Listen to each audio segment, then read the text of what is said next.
Welcome back, minors. My name is Amber Johnston, and I'm a counselor here at Student Wellbeing. And my name's Tracy Kriegel, and I'm also a counselor here at Student Wellbeing. It's time for your morning cup of joe. That's really familiar. What is it that you're humming?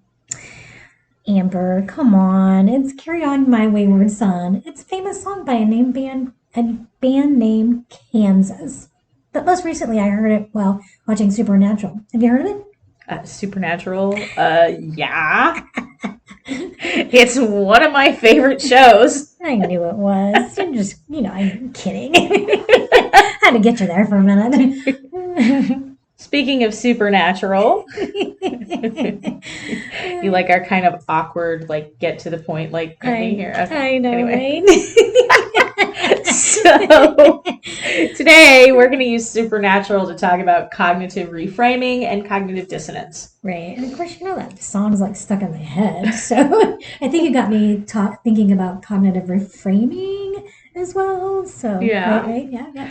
For those of you who've never seen the show, it's a horror/fantasy show about two brothers, Sam and Dean Winchester, that essentially hunt all things paranormal like werewolves, vampires, etc. The show starts out as kind of a Monster of the Week show, where the brothers go out and they meet a different monster every week, and they proceed to quote quote gank it. That's their slang for killing it. And they use the information from their dad's journal in order to find and identify these monsters. But the story kind of progresses from there, and it becomes very, very complex. And you kind of start learning that not all monsters are monsters, and not all good things are good things. The lines between good and bad get very blurred in this show. You've got demons that actually pair up with the boys to do certain things, and then they have angels that are actually trying to kill them and that are bad. And so you've got this whole what is good, what is bad, what is a monster, what is not a monster kind of whole idea going on. Sounds interesting. I need to watch this show. I really do. It's very, very, it's very complex. Because you start out watching it, and like I said, it just seems very formulaic. And probably and I'm not knocking the first two seasons, because they are absolutely phenomenal. They are great, some of the best episodes. But it gets to feeling a little formulaic. But the first 5 seasons are almost encapsulated. They are perfect. The season 5 finale is, if you don't love the show at that point, then just stop there. It's phenomenal. Some of the best cinema I've ever one of the best shows I've ever watched. That season 5 finale is fantastic. Kind of going back to topic, Tracy, how familiar are you with cognitive dissonance? I get it. I guess when I'm thinking about it, in relation terms, what I think about, so if you're wanting to lose weight, but yet on that level of I want to lose weight, but yet I'm always snacking and eating things that are wrong, but I've kind of got those two goals in mind. I want to lose weight, but I'm always eating inappropriate things. I've kind of got those two thoughts in my head are always at odds with each other. Right. So there's that cognitive dissonance happening there. Pretty much. It's on a very overly simplified level. It's when you tell yourself that studying is important, but it comes time to study for that test, you just don't. You have these conflicting beliefs. So we can get around it by making excuses, reasons why our reason is a good reason, but ultimately we're acting in ways that conflict with our beliefs. And we're making excuses for it. So I might say, I can't study right now because I really need to work on cleaning my closet. Here's it's just random example. I'm using the cleaning my closet as an excuse to not do the thing that I want to do, or that I think that needs to be done. So I've got these two conflicting beliefs that happen at the same time. Right. You've created a really good distraction for yourself from doing what you need to get done. Yes. Yeah. Yes. So Supernatural is a fantastic show for talking about cognitive dissonance because there is so much cognitive dissonance in the show. So the idea of in the show of good not being good and evil not being evil is a very central theme to what the show is about. So you see, like I said, demons are often their allies. They work very closely with a demon named Meg.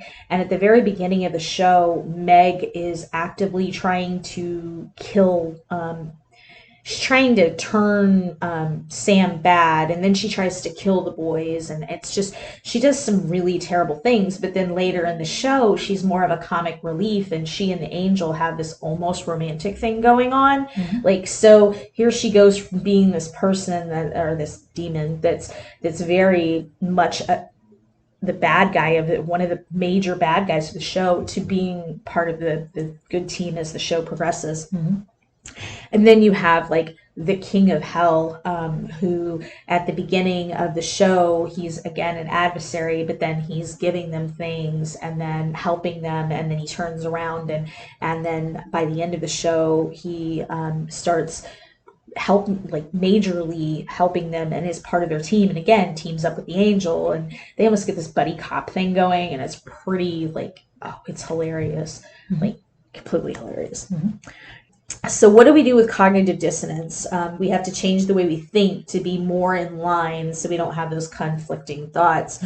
So this can apply if we have a negative thought patterns that no longer serve us. So we have to kind of look at our thoughts about something and say, okay, maybe I need to look at the way that I'm thinking about this, and maybe I need to adjust the way that I'm thinking about this to be more in line with these other thoughts, because these two thought processes aren't lining up. Right. So I think where I'm getting you kind of like going towards is maybe that ABC model. Oh yes, the famous ABC model that Right. we talk about. We talk about that all the time in here. Right. It's that just that method of cognitive reframing. Yeah. So just, in order to look at that ideas a little more closely, I think we're going to lay out those two thought processes. That's that main character who I think you've talked to me about is Dean, right? Yes. And so he's one of the main, there's two main characters, Sam and Dean. Dean's the older brother. Okay. Yeah, so tell us more about him. Okay, so you have Dean and Sam. Dean's the older brother, and then Sam's the younger brother. And Sam has been, he was forced to drink demon blood when he was about 6 months old. During that, he somehow, and you kind of figure out in the first 2 seasons, he's picked up psychic powers, and he's got pretty bad temper. And he starts displaying some of these. So some of the other characters start seeing Sam as a monster in and of himself. Well, then you have Dean, who has a very firm belief that you have to kill all monsters. We can see we have a cognitive dissonance. We're going to kill all the monsters, but my brother's not really a monster, even though he has psychic abilities and he's done some bad things, some of them worse than some of the monsters that we've killed. The episode that I really want to kind of hone in there is an episode kind of in the middle of the series where Dean comes across, for lack of a better term, monster. Her name is Amy Pond. She actually, for those of you who are Whovians, she actually stole her name from Doctor Who character to hide. She was hiding. And she was a monster called a kitsune. And so as a kitsune, she has to eat a portion of a human brain in order to stay alive. And so she did so by becoming a mortician. And so she was functional in her life. She has a son. She's functional in her life by harvesting this piece of brain from cadavers. And then you have Dean comes along. Well, what ends up happening is Dean finds her because her son gets sick. And because he's sick, he needs fresh brains, I guess you would say. So she ends up going there. I was like, oh. Yeah, he needs fresh. And so she ends up killing 4 people in order to get her son to keep him from dying. And so morbid. It's the nature of the show. And so what ends up, he decides because she's killed these 4 people that she deserves to die, and so he kills her. Well, what you find out is that Amy is actually a close friend of Sam's. They were friends when they were younger. And so Sam actually saved her when she was a child from Dean and their dad because he identified with her and what she was going through. She didn't want to be like her mom. Sam didn't want to be like his dad, so on and so forth. So he saves her, blah, blah, blah, so on and so forth. So Dean goes behind Sam's back because Sam wants him to leave Amy alone. Dean goes behind Sam's back and kills Amy and kills her because she's a monster. And his comment was, "She's a monster and we kill monsters." Well, through the course of the show, let's look at this. Sam has been possessed by Lucifer. He's been died and been resurrected multiple times. He came back one time with no soul. Like, his Dean ends up getting a mark on his arm called the Mark of Cain, in which he becomes a demon for a while. And meanwhile, through all of this happening, he never has the same belief about them as he does about Amy. So see what I'm talking about, the cognitive dissonance. Mm-hmm. Yeah, a lot. Yeah. Yeah. Like, he's very much compartmentalizing what he experiences with his brother and him and the people he cares about from this random monster that his brother identified with. Would his situation have been different if he would have been the one who became friends with her before he realized she was a monster? Interesting. Right. Because he seems to have a different set of rules for the people he cares about than he does the rest of the people. So let's talk about the ABC model in this. And we're going to use Dean's kind of thought process to go through it. So when we look at it, we have the activating event. So using this example with Amy, the activating event would be Amy killing, it was 3 or 4 people through the course of trying to help her son survive. This cues the automatic thoughts from Dean. Dean's automatic thoughts are, Amy's a monster, Amy's killed, Amy's bad, I kill monsters, therefore I must kill Amy in order to save people. Okay? Makes sense. So his belief about the event is informed, and this is based on his past experiences and his current interpretations of the experiences. So what do you think some beliefs he might be having? She's bad. She's no good. I've got to hurt her. She can't live. It's my duty. Right. That's what I'm going to do. That's the key one there. It's my duty to kill monsters to keep people safe. That's his core belief system right there.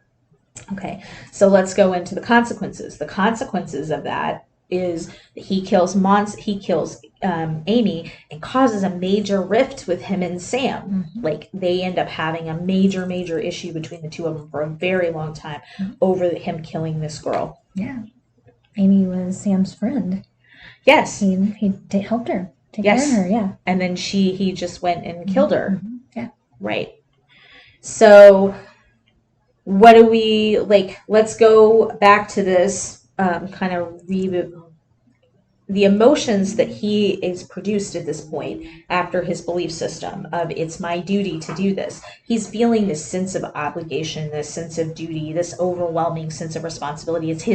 Becomes his responsibility to kill Amy.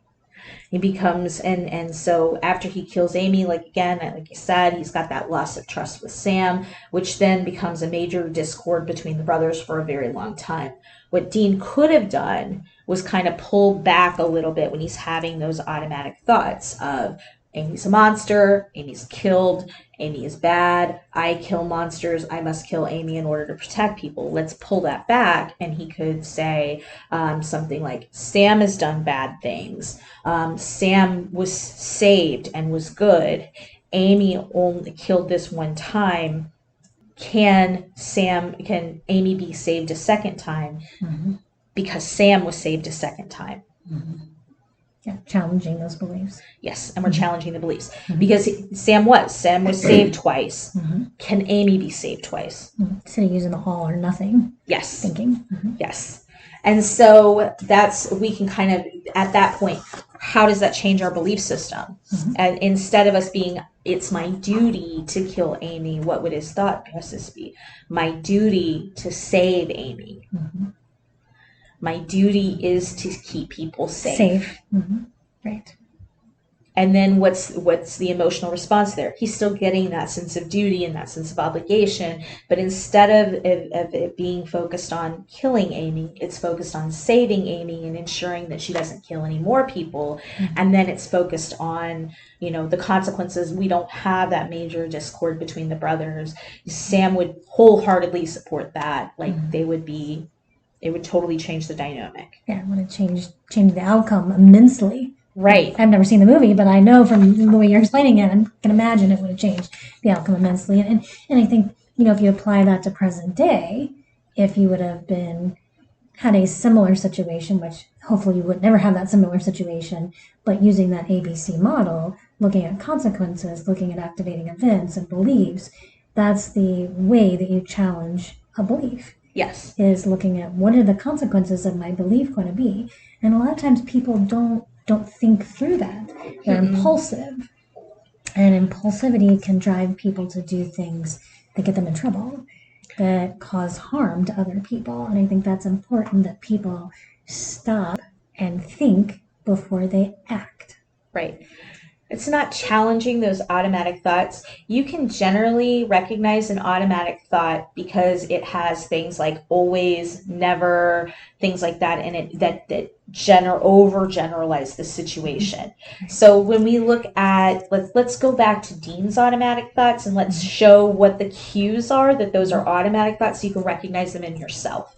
Okay, so when we say Amy is a monster, Amy is killed, Amy is bad, I kill monsters, I must kill Amy in order to protect people. Let's talk about totalities of there. Amy is a monster, okay? If Amy is a monster, is that an overgeneralization? Definitely. Okay, that's a big category. Let's talk about Amy is killed. Well, that's a direct fact. Then we go into Amy is bad. Well, saying something's bad is a huge generalization. Most things are in a shade of gray. Right. So big generalization here. I kill monsters. Again, big generalization. Next thought is I must kill Amy in order to protect people. Is that true? Is that the only way that he can protect people? No, there's many other options to how we deal with people. There's many other ways. In one word, bad, she's bad. What are the other qualities of what that person is? Yes. When you put somebody into a box, you're looking at them from one single lens. Yeah. But people have many other qualities. So when we get angry or we get mad, we get frustrated if we take a test and we don't get the grade that we want on that test. So say we want to get 100% on the test and we get an 85% on the test. Well, if we say, I did terrible, I did awful, I did really bad on the test. Okay, well, did you really do bad on the test? Yeah, let's examine those thoughts. You got an 85, okay? What score do you feel like realistically that you could expect yourself to have gotten on that test? How did other people score on that test? Because if you've got a class and 85 was the highest score in the class, then that 85 is pretty darn good. Yeah, that was great. Yeah. But I think we have to look at, have we set our expectations too high? Yes. When we look at that, are we judging ourselves too harshly? And obviously in many areas of our life, we can look at, okay, maybe there was some room for improvement, but, there was some positive things in that. Hey, I got an 85%. Right. That's not bad. Next time, maybe I need to look at some areas for improvement. Could I have studied a little harder? Could I have read a different chapter? Do I need to reach out to the professor and ask him what were the challenges that I had? Is there something else I could do to have improved my score? But I think if you put yourself in a box over here that I did the worst possible thing I could do, this was the worst score that I could have achieved, that takes you down a rabbit hole of negativity. It takes you down a path of expecting failure. Yes. Well, and it's when you get to the automatic thoughts, they're always going to be all or nothing. Mm-hmm. And I said that as an always thought, so maybe that's an automatic thought. Yeah. We've got this whole loop to loop. Right. Yeah. Anyway, so automatic thoughts are overgeneralizing.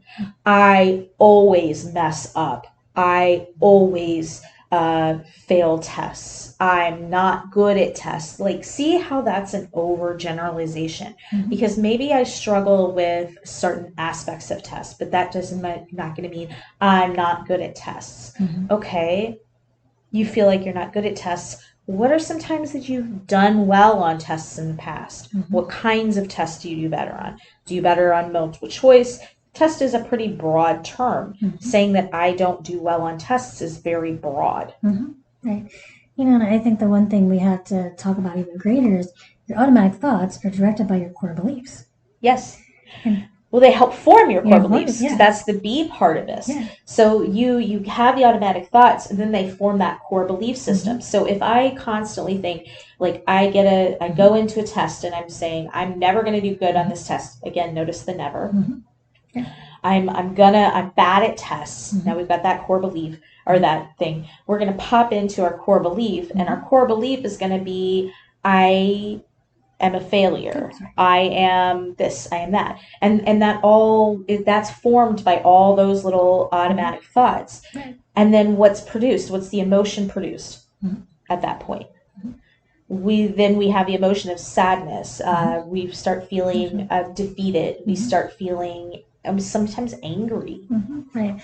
Well, I think some people don't recognize what is that underlying core belief that's there. Yes. Yeah. I call them theme songs. Mm-hmm. The automatic thoughts, I call them theme songs because when you think about it, my son mentioned it the other day, the song Don't Talk About Bruno. It's from Encanto. Yeah. And so you have a song You Don't Talk About Bruno. It gets stuck in your head. Yeah. And so somebody hums a line of it, and now the song's stuck in your head the rest of the day. Mm-hmm. Or I had somebody who used a couple words out of the song, All the Small Things. Okay. That one always gets stuck in my head. Mm-hmm. And so I'll be singing All the Small Things the rest of the afternoon. I have to listen to something else to get it out. Automatic thoughts are the same way. Right. Exactly. Once they start, it goes almost verbatim down lyrics of a song, word for word, to the same tune until it finishes. Mm-hmm. Sure. Something else takes it out of your head. Mm-hmm. Right, exactly. And back to that song we started with, Carry On My Wayward Son. Right. It's there, it's going to be stuck there for a while. Absolutely. That one does get you, right? Right, exactly. Let's kind of regroup here. How could Dean have changed his reaction? Mm-hmm. What do you think? Well, I think if he went right back and we were talking about using that ABC model, if he just would have stopped himself and thought a minute, and challenged his way of thinking, he could have worked through the process and recognized that Amy wasn't a monster. Right. Like his automatic thought led him to believe. I mean, she was, from what you were saying, she was a monster, but I don't think she was the monster at the level that his mind created. Yes. So, and that's the belief he had to challenge, was maybe she was a monster that was worth giving the time and effort into, to not bring that broken relationship that he ended up having with his brother Sam. Right. But he opted to act on his own beliefs. Right. And which brought a broken relationship from what you're explaining. So. Yeah. And that's why reframing is so important, is because reframing allows us to look at the same situation from a different perspective. And it's imagine cognitive reframing is looking through a different window at the same problem. Right, exactly. That old saying, don't live through rose-colored glasses. Right. Yeah, because if you take those off, you see things from a totally different lens. Right. Mm-hmm.